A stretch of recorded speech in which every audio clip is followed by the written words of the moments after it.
Yun na nga guys, nag-overtime tayo ngayon.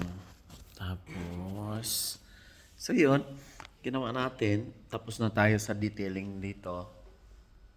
Sa detailing nito at saka yung detailing sa ganun. Detailing ganun. So, tapos na natin ang lahat ang detailing. Tapos, ang mangyari niyan, i-print na lang dito bukas sa mahabang machine na to. Print na lang siya para maayos na lahat at saka masubmit na yung report kagaya nito. Akong kuhaan band paper. So yun na nga, medyo maluwag-luwag na tayo ngayon sa trabaho natin kasi nga Ramadan na sa Wednesday. So yun, Diyos ko naman, masarap to. Kasi nga, medyo mas less ang trabaho. Mas less ang trabaho, walang gear kasi nga, mas less ang trabaho, walang gear kasi nga, bawal magalit ang padre de familia. Kasi nga, bawal. Ayan. Buti nga na nagawa ko na to lahat-lahat kagahapon. So, nakita itong bakal na to.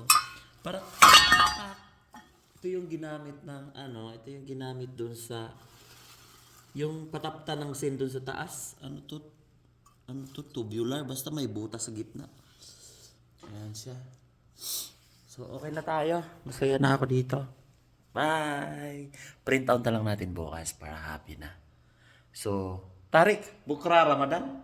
Bukra bad bukra? Ha? Bad bukra. So 3 days, 2 days more. 2 days more. Okay. So, bye for a while. Start na tayo ulit.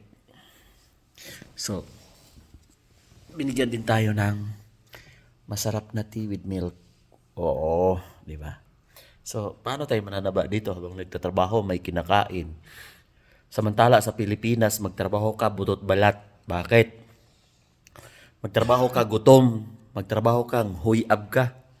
Hikab ka ng hikab habang nagtatrabaho na dahil walang drinks, walang tubig, walang pagkain. So, kung may kinakain ka naman, balon lang. Dito, magtrabaho ka ng madami, magtrabaho ka ng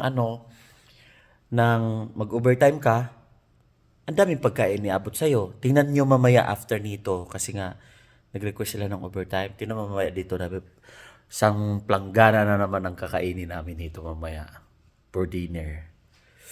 Bye-bye! Salamat po sa lahat. Keep watching.